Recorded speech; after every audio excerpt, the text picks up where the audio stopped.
वो करना था इसी विषय में। और कहाँ से बोल रहे हैं?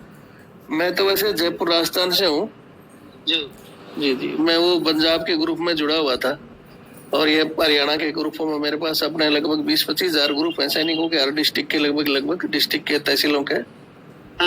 तो वो हरियाणा और पंजाब के ग्रुप में था एक वीडियो किसी का।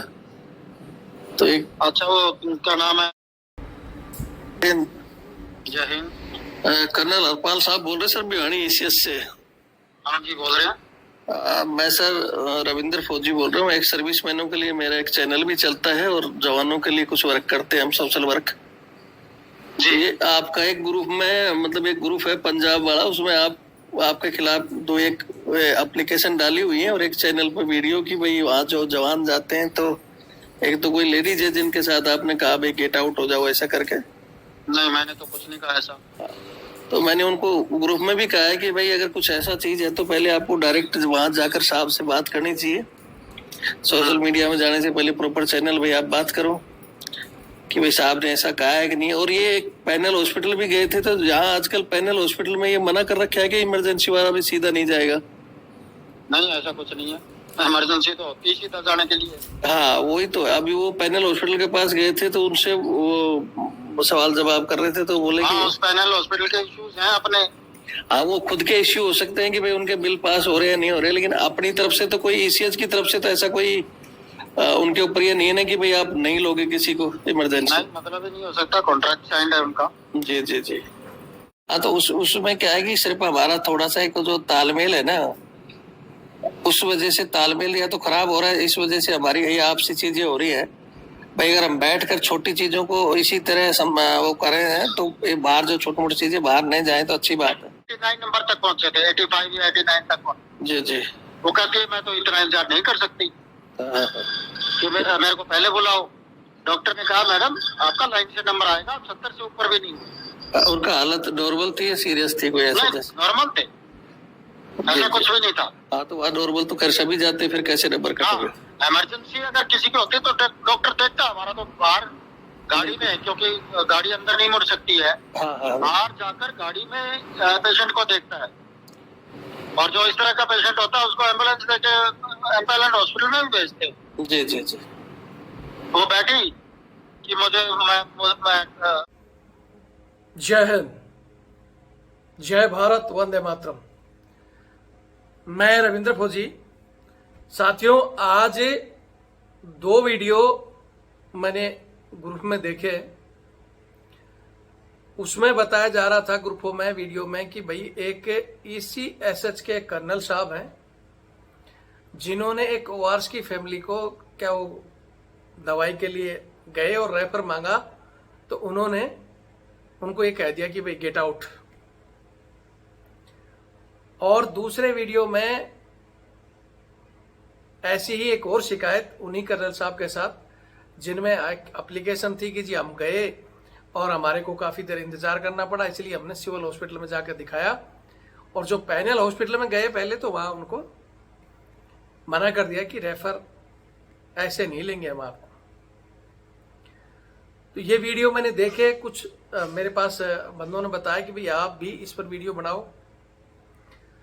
तो मैंने कहा कि मैं हमेशा वीडियो को क्लियर करके ही वीडियो बनाता हूं। सबसे पहले वहाँ के ईसीएच के जो कर्नल साहब हैं, हमें उनका नंबर दो और उनसे बात करेंगे कि आपने ऐसा क्यों किया। तो मैंने वो कर्नल साहब का नंबर लिया और नंबर लेकर उनसे बात की है, वो भी मैं आगे आपको सुना रहा हूँ। कर्नल साहब ने जो जवाब दिए और दूसरी तरफ के जो वीडियो हैं उनको देखकर आप लोग भी डिस्कस करें कि गलती किसकी है। हालांकि कभी कभी सिस्टम में छोटी मोटी गलतियों को, अगर वो गलती हुई है और वहीं सेट आउट हो जाती है तो उसको सोशल मीडिया पर मैं लेकर नहीं आता हूं। इस तरह आप अगर हर बात को काम होने के बाद में भी सोशल मीडिया पर डालोगे तो आपका जो वजन है काम करने का वो खत्म हो जाता है। आपने देखा होगा, मेरा तरीका होता है जब भी मेरे पास कोई कंप्लेंट आती है, जिनके खिलाफ वो कंप्लेंट है, चाहे वो कर्नल साहब हों, चाहे वो अपना ब्रिगेडियर साहब रहे हों, चाहे जनरल, मेजर जनरल या आईजी डीआईजी यानी सेना पैरामिलिट्री की किसकी भी आती है तो मैं पहले अपोनेंट जो पार्टी है, जो भी अधिकारी हैं, उनसे मैं बात करता हूँ कि साहब ये मसला आया है और ये समस्या है। अगर वो समस्या हल हो जाती है तो मैं उसका कोई वीडियो नहीं डालता हूँ। दूसरी बात, अगर उसमें समस्या हल हुई है और उसमें और लोगों को भी फायदा है, कोई ऐसी चीजें भी होती हैं, तो मोटिवेशन के तौर पर उस समस्या को डाला जाता है बगैर किसी का नाम बताए। और तीसरा कि हमारे को किसी बंदे ने बताया, हमने अधिकारी से बात किया और वो नहीं माने कि जी, या तो बहुत से अधिकारी क्या, हमने कॉल किया, एक नहीं 5 कॉल कम से कम मैं करता हूं, उसके बाद नंबर को सेव करके व्हाट्सएप पर भी भेजता हूं। अगर मेरी बात हो गई तो ठीक है, अगर ऐसी स्थिति में अगला फोन ही नहीं उठाता है तो फिर मैं बिना नाम लिए वीडियो बनाता हूं और वो वीडियो भी वहां तक भेज देता हूं कि भाई ये आपकी कहानी है, अभी बगैर नाम लिए है, अगर आप बात नहीं कर सकते तो हमें नाम लेकर वीडियो डालना पड़ेगा। तो उन चीजों का वजन होता है और अगला व्यक्ति, अधिकारी अगर उस पर सोचता है कि हाँ वास्तव में ये इसको हम ठीक कर सकते हैं और वो ठीक कर लेते हैं तो फिर आगे हम वीडियो नहीं डालते। कुछ ऐसे अधिकारी कि हमने वीडियो डाला, बात की और उनको ये लगा कि जवान है मेरा क्या उखाड़ लेगा, तो फिर उन लोगों के हमने वीडियो डाले, उनके भी हम पहले बाय नेम डालते हैं और फिर कोशिश करते हैं हायर अथॉरिटी से बात करने की, क्योंकि चैनल में बहुत लोग बैठे हैं। आप जिसके पास बात कर रहे हो वो कोई लास्ट अथॉरिटी नहीं है, उससे भी ऊपर लोग हैं। तो हम कोशिश करते हैं कि ऊपर लेवल का भी बात करने की, लेकिन कई बार ऊपर लेवल में ये जवाब मिलता है कि नहीं जी, वो ये मसला सिर्फ उस सीओ साहब ही हल करेंगे, कमांडिंग ऑफिसर ही करेंगे, हम कुछ नहीं कर सकते। फिर हम थर्ड को थोड़ा सा बढ़ाते हैं और फिर हम नाम लेकर भी वीडियो बढ़ाते हैं और फिर कोर्ट की तरफ रुख करते हैं। सिस्टम में सारी चीजें हैं। लेकिन मैं यहाँ अपने जवानों से कहना चाहता हूं कि जब छोटी समस्या है, जैसे आज जो समस्या बताई जा रही है, जैसे शुरू में एक वीडियो आया जो बताया गया किसी का, एक कोई हवलदार और उनकी फैमिली थे, उस ईसीएच गए तो उन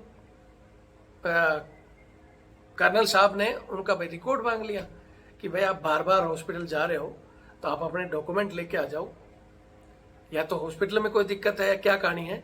तो लेकिन इनको लगा कि भाई हमारे से कागज मांग रहे, ये मांग रहे, इनको थोड़ा फीलिंग हुआ होगा और इन्होंने मतलब कि नहीं जी हम नहीं दिखाएंगे और आपको करना ही पड़ेगा ये वो, इस तरह की बातें हुई।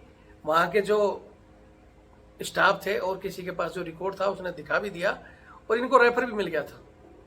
जब ये सारी चीज वहीं क्लियर हो चुकी है थी तो फिर इसके बाद में मीडिया में जाना मेरे हिसाब से तो उचित था नहीं, लेकिन वो फिर भी मीडिया में आए। और रही दूसरी कहानी में कि एक महिला आती हैं, जैसा उन्होंने एप्लीकेशन में लिखा है कि भाई मैं ईसीएच में गई और पहले दिन ही मैंने बोला था तबीयत ठीक नहीं, तो उन्होंने दवाई देकर भेज दिया कि भाई दवाई लो और आप जाओ, नहीं होगा तो फिर आ जाना। फिर ये सोमवार को फिर गई तो जैसा उन्होंने वीडियो में बताया कि मैं सोमवार को गई, फिर भी भीड़ था और मेरी तबीयत ज़्यादा ख़राब थी और मैं काफ़ी देर इंतजार करके जब देखा मेरा नंबर नहीं आया तो डॉक्टर से रिक्वेस्ट की पहले देख लो, तो डॉक्टर साहब ने बोला नंबर से देखेंगे और फिर ये उठकर पैनल हॉस्पिटल में डायरेक्ट चले गए। जब ये डायरेक्ट पहुंचे तो वहाँ जो डॉक्टर था उसने बोला कि भाई हम ऐसे नहीं लेंगे आपको बिना रेफर इमरजेंसी। इन्होंने कहा कि इमरजेंसी में ले लो, लेकिन नहीं लिया। उसके बाद ये सरकारी हॉस्पिटल गए। सरकारी हॉस्पिटल में इन्होंने क्या बनवाया, वहाँ का रेफर बनवाया, वहाँ से पीजीआई कर फिर दोबारा वापस उसी पैनल हॉस्पिटल में ले और पैनल हॉस्पिटल ने इनको एडमिट कर लिया। उसका भी इन्होंने एप्लीकेशन दिया कि मुझे ऐसा क्यों नहीं किया।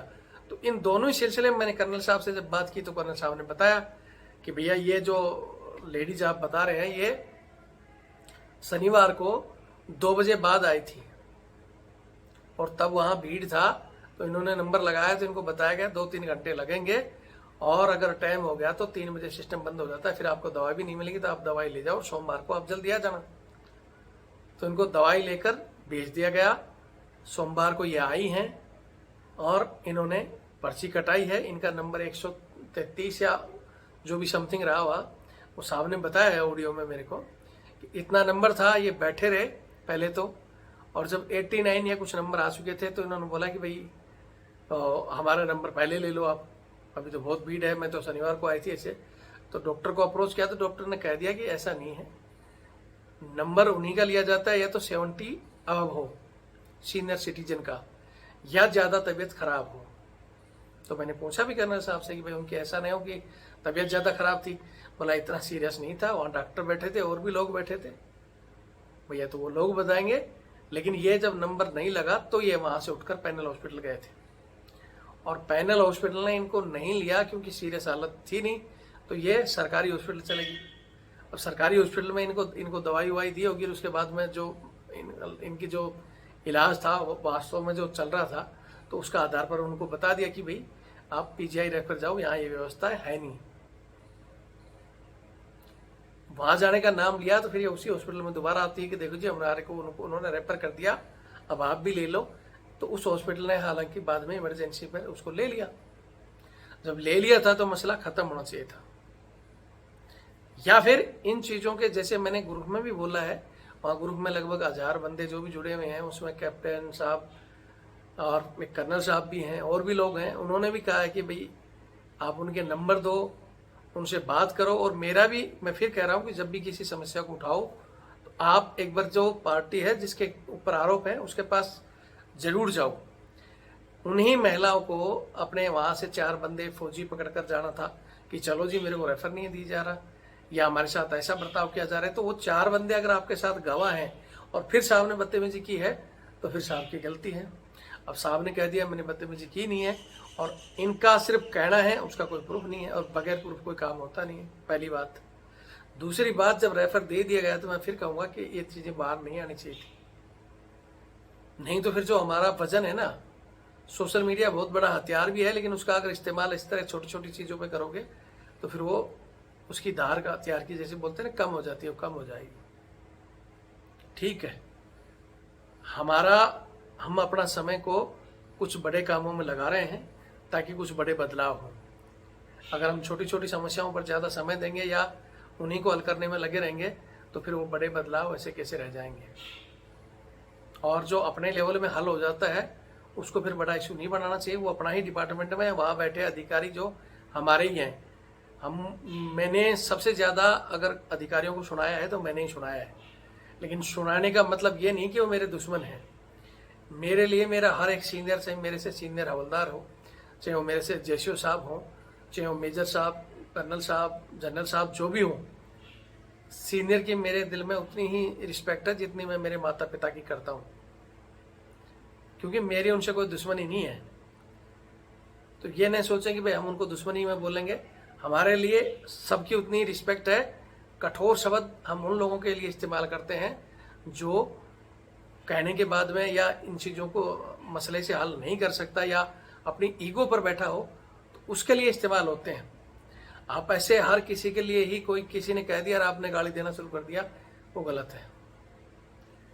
अगर आप उनके खिलाफ आपको बोलना है तो आप डायरेक्ट उनका नंबर लो, बात करो उनसे। आप एक बार खुद जाओ उनके पास, मिलो, अकेले जाओ, नहीं तो 4 बंदे लेके जाओ कि साहब ये आपका सिस्टम है, आप इसको ठीक करो। अगर वो नहीं करते हैं फिर उसके लिए सोशल मीडिया है, फिर हम आपको बताएंगे क्या तरीका है। लेकिन पहले ही उस चीज़ का उपयोग, इसको छोटी सी चीज़ें ना सोचो कि डाले और मसला हल हो जाए। और भी कुछ साहब ने बातें बताई हैं, जैसे जो हॉस्पिटल वहाँ पहले थे और जिसमें बंदे कंटिन्यू जाते रहते थे, तो उनका आपको पता ही, वहाँ जो पहले एक कोर्ट ऑफ इंक्वायरी चल रही है, कुछ लेन देन की हॉस्पिटलों की और ओआईसी की जो पुराने केस हैं, उस वजह से वो अभी कोर्ट ऑफ इंक्वायरी तक वो पुराने बैन हैं। और हो सकता है साहब जो कह रहे थे कि वो कोर्ट ऑफ इंक्वायरी का फैसला आने वाला है, तो वो हॉस्पिटल मतलब इस मसले को या इन चीज़ों को, छोटी छोटी चीज़ों को बाहर लेकर कुछ अलग सोच रहे हों। या कुछ लोगों का हो सकता है पहले वहाँ इलाज चल रहा हो और अब वो सोच रहे हों कि भाई हम वहाँ जाएँ, उसको खोला जाए। तो ये आप और हमारी बातें नहीं है, ये ऊपर कोर्ट ऑफ इंक्वायरी होगी, बड़े लेवल में चल रही है, उसके बाद ही वहाँ आना जाना होगा।